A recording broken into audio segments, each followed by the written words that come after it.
नमस्कार दोस्तों। आज हम एक ऐसे विषय पर बात करने वाले हैं जो बिहार के लाखों युवाओं की धड़कन है। सरकारी शिक्षक बनना ये सिर्फ एक नौकरी नहीं है, है ना? ये एक सपना है।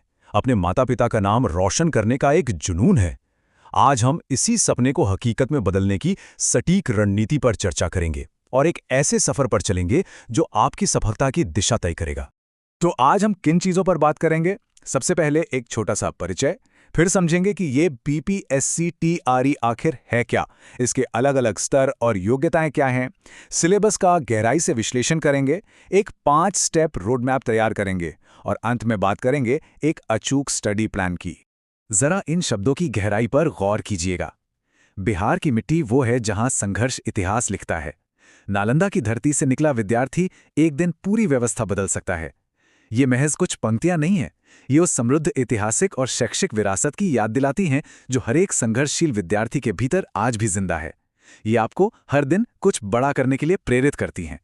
चलिए अब सीधा तकनीकी बातों पर आते हैं। सबसे पहला और बड़ा सवाल, ये बीपीएससी टीआरई आखिर है क्या? बिल्कुल आसान भाषा में समझें तो बीपीएससी टीआरई का मतलब है बिहार लोक सेवा आयोग शिक्षक भर्ती परीक्षा। अब ये जो टीआरई 1, 2, 3 और आने वाला 4 है ना, इसको लेकर बहुत कंफ्यूजन रहता है। लेकिन सच तो ये है कि ये कोई अलग अलग परीक्षाएं नहीं हैं, बल्कि बस भर्ती के क्रमिक चरण हैं। सबसे मजेदार बात यह है कि परीक्षा का चरण चाहे जो भी हो, तैयारी का जो कोर स्ट्रक्चर है वो हर बार बिल्कुल एक समान ही रहता है। और ये जो मूल ढांचा है ना, ये उसी धरती से जुड़ा है जिसका इतिहास पूरी दुनिया में अद्वितीय है। जरा सोचिए, नालंदा और विक्रमशिला विश्वविद्यालय से लेकर आर्यभट्ट, चाणक्य और चंद्रगुप्त मौर्य तक आज जो भी विद्यार्थी दिन रात एक कर रहा है, उसे ये कभी नहीं भूलना चाहिए कि वो इन महान हस्तियों की बौद्धिक विरासत को ही आगे बढ़ा रहा है।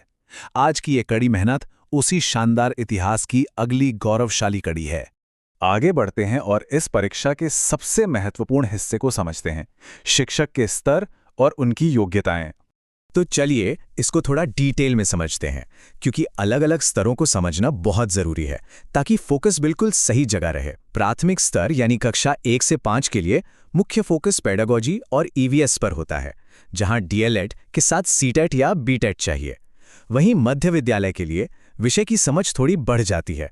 यहाँ ग्रेजुएशन के साथ बीएड या डीएलएड अनिवार्य है। अब आते हैं माध्यमिक स्तर पर, जहां ग्रेजुएशन के विषय पर पकड़ बहुत मजबूत होनी चाहिए और साथ ही एसटीईटी पास होना जरूरी है। और उच्च माध्यमिक यानी सबसे एडवांस्ड लेवल, यहां पूरी तरह से वैचारिक स्पष्टता या कह लीजिए कंसेप्चुअल क्लैरिटी की मांग होती है, जिसके लिए पोस्ट ग्रेजुएशन, बीएड और एसटीईटी एकदम आवश्यक हैं।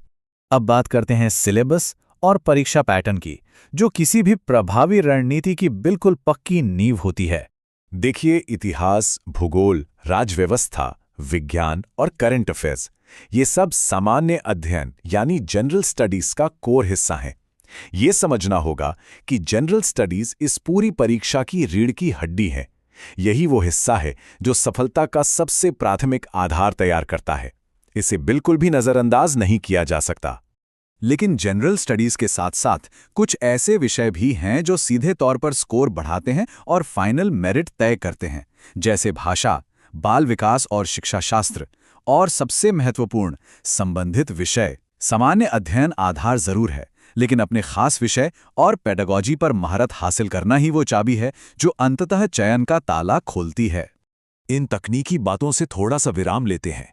एक बार इस प्रेरणादायक विचार पर गौर कीजिए। चाणक्य की नीति याद रखें, हार से कभी मत घबराना। बिहार का बच्चा जब ठान ले तो नया इतिहास बनता है। ये महज एक मोटिवेशन नहीं है, ये चाणक्य का वो अटल संकल्प है जो हर मुश्किल चुनौती में एक नई ऊर्जा भर देता है और हमें याद दिलाता है कि हमारे संकल्प में आखिर कितनी शक्ति होती है। तो अब सवाल आता है कि तैयारी शुरू कैसे करें। इसके लिए हम लाए हैं एक शानदार 5 स्टेप रोड मैप, जो एक कंफ्यूज शुरुआत को एक पक्की सफलता में बदल देगा। ये रोड मैप बहुत ही सिंपल और असरदार है। पहला कदम, हमेशा सिलेबस को प्रिंट करके अपने सामने रखें। दूसरा कदम, कक्षा 6 से 12 तक की एनसीईआरटी किताबें पढ़कर अपनी नींव को एकदम मजबूत कर लें। तीसरा स्टेप है शॉर्ट नोट्स बनाना। यकीन मानिए, परीक्षा से ठीक पहले रिवीजन के लिए ये सबसे बड़े हथियार साबित होते हैं। चौथा स्टेप है पिछले साल के प्रश्न पत्रों यानी पीवाईक्यू को हल करना, जिससे परीक्षा के पैटर्न का असली अंदाजा लगेगा। और 5वां अंतिम स्टेप, हर सप्ताह मॉक टेस्ट देना, जो परीक्षा के दबाव को झेलने और स्पीड बढ़ाने के लिए बेहद जरूरी है। चलिए अब इस रोडमैप को रोजाना की जिंदगी में कैसे उतारना है उस पर बात करते हैं। यानी दैनिक स्टडी प्लान कैसा होना चाहिए। एक बेहतरीन और संतुलित दिनचर्या कुछ ऐसी दिखनी चाहिए। सुबह का ताज़ा समय निकालिए सामान्य अध्ययन के 2 घंटों के लिए। फिर दोपहर के समय, हाँ वही समय जब नींद सबसे ज़्यादा आती है और एक कड़क चाय की सख्त ज़रूरत होती है, उस वक्त अपने मुख्य विषय को 3 घंटे गहराई से पढ़ें। शाम को 1 घंटा करंट अफेयर्स को दें और रात का समय रखें केवल रिवीजन और एमसीक्यूज़ के लिए। यह प्लान इतना शानदार है कि दिन भर में कोई भी महत्वपूर्ण विषय छूटने नहीं पाएगा। अब एक संख्या है जिसे दिमाग में बहुत ही अच्छे से बिठा लेना है, और वो है 100। ये सिर्फ एक संख्या नहीं है, ये वो सख्त रोजाना का लक्ष्य है जो एमसीक्यूज़ प्रैक्टिस के रूप में पूरा होना ही चाहिए। हर दिन 100 प्रश्नों की प्रैक्टिस इस बात की गारंटी देती है कि परीक्षा वाले दिन कोई भी प्रश्न नया या चौंकाने वाला नहीं लगेगा। ये रोज 100 प्रश्नों का लक्ष्य और रात भर जागकर पढ़ाई करना सच में कोई आसान काम नहीं है। इसीलिए किसी ने बहुत खूब कहा है, सपनों को सच करना है तो रातों से रिश्ता गहरा करना होगा। पटना की सड़कों से लेकर गांव के गलियों तक हर संघर्ष को सुनहरा करना होगा। जब एक विद्यार्थी अकेले में देर रात तक किताबों से जूझता है ना, तो वो केवल एक परीक्षा की तैयारी नहीं कर रहा होता, वो अपने परिवार के उस गर्व को स्थापित कर रहा होता है जो इन पगडंडियों से निकलकर एक दिन सोने की तरह चमकेगा। अब आते हैं एक बहुत ही क्रिटिकल पॉइंट पर, तैयारी के दौरान की जाने वाली सबसे बड़ी गलतियां और उन पर भारी पड़ने वाली अचूक रणनीति। अब यहां सबसे दिलचस्प बात यह है कि सफलता और विफलता के बीच एक बहुत ही स्पष्ट अंतर होता है। सबसे बड़ी गलतियों में शामिल है हर दिन अपनी रणनीति बदलना, 10 अलग अलग किताबें इकट्ठा कर लेना और रिवीजन से भागना। नई नई किताबें जमा करने की आदत तो खैर हम सब में होती है, लेकिन इसके ठीक विपरीत अचूक रणनीति ये कहती है कि संसाधन बेहद सीमित हो, उन्हीं का रोजाना रिवीजन हो और अनुशासन से कभी कोई समझौता ना हो। असली सिलेक्शन नई नई किताबों का ढेर लगाने से नहीं होता, बल्कि एक ही सटीक सामग्री का बार बार रिवीजन करने से होता है। इस पूरी सच्चाई को बस एक बहुत ही शक्तिशाली वाक्यों में पिरोया जा सकता है, निरंतरता प्रतिभा को हरा देती है। जी हां, कंसिस्टेंसी बीट्स टैलेंट। कच्ची बुद्धिमत्ता या टैलेंट तभी तक काम आता है जब तक कि वो अनुशासन और रोजाना मेहनत के सामने खड़ा न हो। जो विद्यार्थी रोज निरंतरता से पढ़ता है, वो किसी भी अनुशासनहीन लेकिन प्रतिभाशाली इंसान को मीलों पीछे छोड़ सकता है।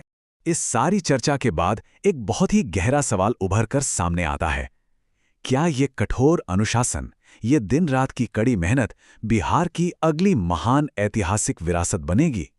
सच कहूं तो ये परीक्षा केवल एक नौकरी की तलाश बिल्कुल नहीं है, ये एक ऐसा बड़ा व्यक्तिगत और ऐतिहासिक कीर्तिमान स्थापित करने का मौका है जिसे आने वाली पीढ़ियां हमेशा याद रखेंगी।